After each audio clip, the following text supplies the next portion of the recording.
Hey everybody, hope you're doing good today. Neil the Knife Guy here. It's been about 2 months since I owned this knife, the Spyderco Vallotton, and each day that I've owned this, I've been a little bit more impressed with it, its function, and its actual usefulness. I've heard a few reviews on this knife so far that call it sort of a show knife, and really, in my opinion, nothing could be further from the truth. Um, this knife is in every way designed to be used and used hard. Um, you can see the thick handle here and the thick blade.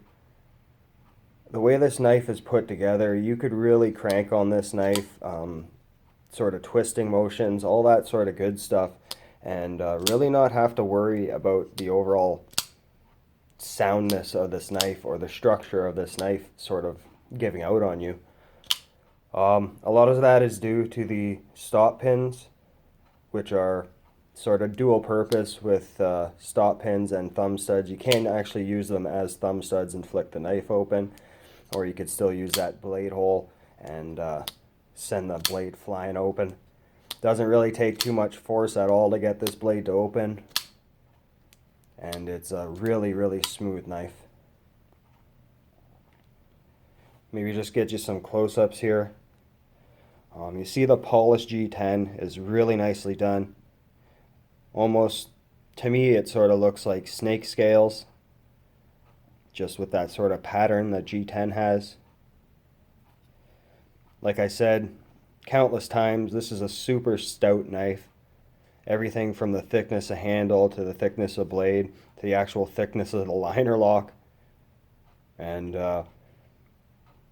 liner lock for this one is pretty much just a technicality because that's pretty much the thickness of some frame locks that I've seen. Steel on steel, so you know it's going to be really slow wearing and a really strong lockup. There's a lot of tension on this lock bar, and I'll just open and close this a few times just so you could sort of see what it does to my thumb.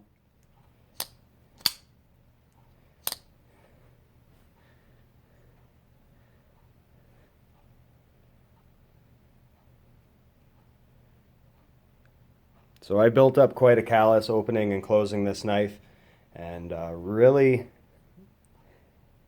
it's actually really easy to disengage, and it does have a lot of lock bar tension, but it doesn't affect the performance of the blade opening, so it's still smooth. It doesn't bind up on that super hard detent ball. And you can see here how it has that big portion of liner actually sticking out, so you could get your thumb there and push it over fairly easily.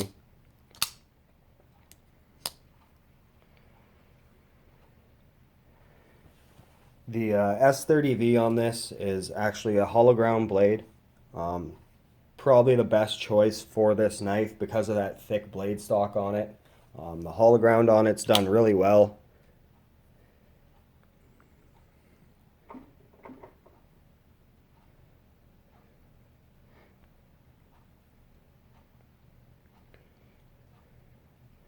Very even from side to side, and you could tell that in the actual secondary grind.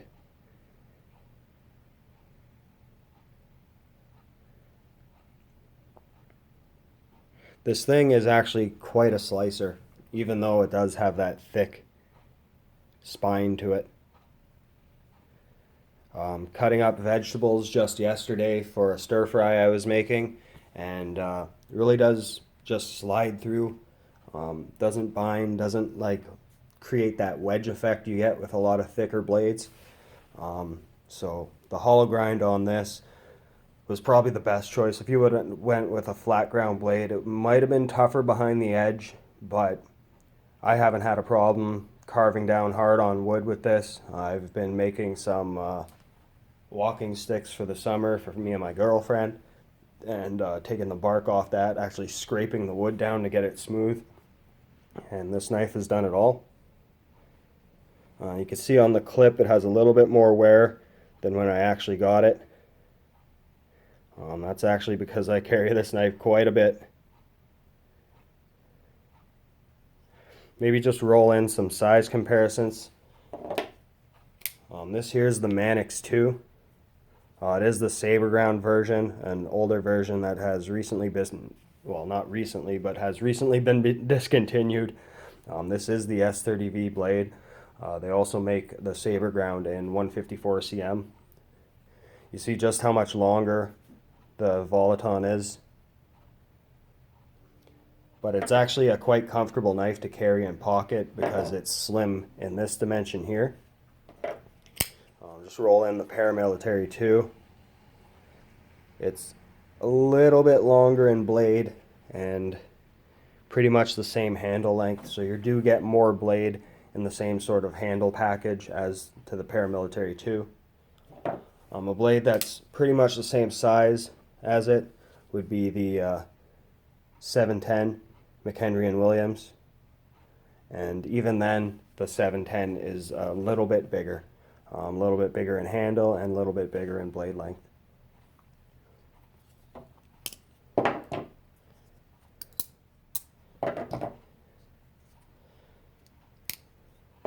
I love the sort of Tanto styled tip. It's not a true Tanto blade, but you can see here that it does sort of bevel off near the end. Get my camera to focus. Just got a new cell phone. That's how I usually record my videos nowadays. So I got the Galaxy S7 and just been really loving the camera on this.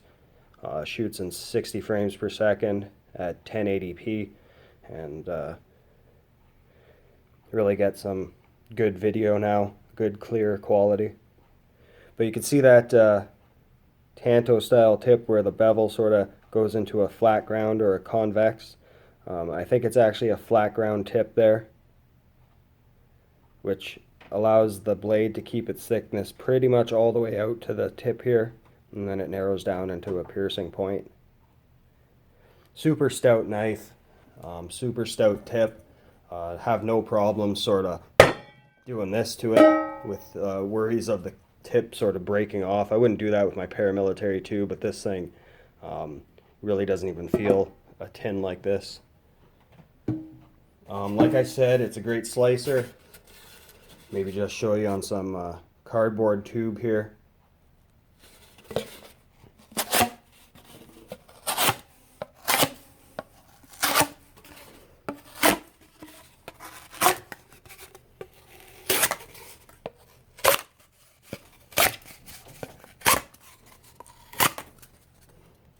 So no problem there. So if you're looking at this knife thinking it's just like a show pony or something like that, it really isn't. It's a great performer.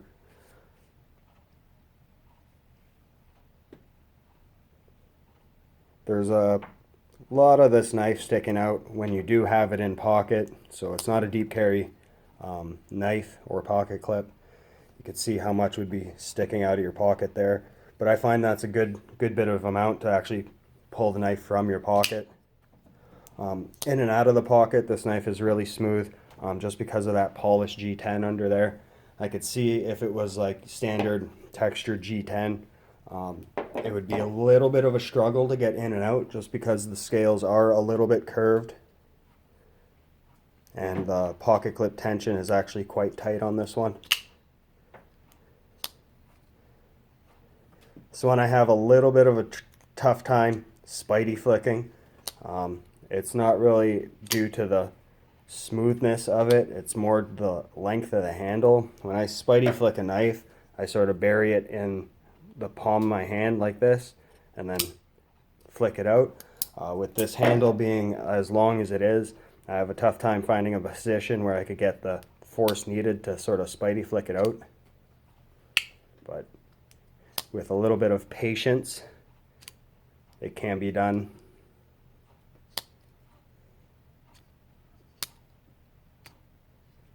But probably not on camera. But it can be done. There we go. Thumb deployment's super smooth. You don't even really have to concentrate on doing it. It's coming out no problem. There's no hot spots while using this knife. You can see how thick the handle is. Just compare it to the 710 again. It's just over ½ an inch wide, this handle here. And like I was saying before, it's pretty comfortable in pocket. You don't really notice that thickness once it's in your pocket. That has a lot to do with the thinness this way. When you're carrying it, I haven't noticed this sort of bulging out of my pocket or taking up my entire pocket. I could still slip my hand down in my pocket if I have change in the same pocket that I carry this knife in, and retract my hand with the change, no problem. So I've been thoroughly impressed with this knife. Can't really say enough about it. The overall looks of it, the overall function of it, and the overall strength about it.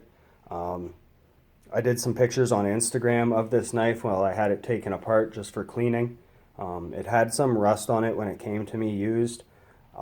Just took it apart and sort of scrubbed it with a dish scrubby.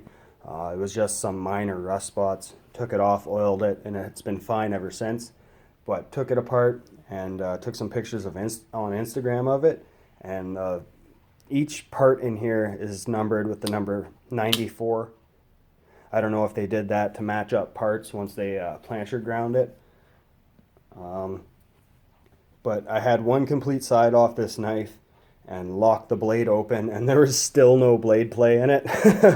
That's a testament of how actually rugged and well built this knife is. It is made in Taichung, Taiwan, so that shouldn't come to a surprise to anybody of the overall fit and finish of this knife.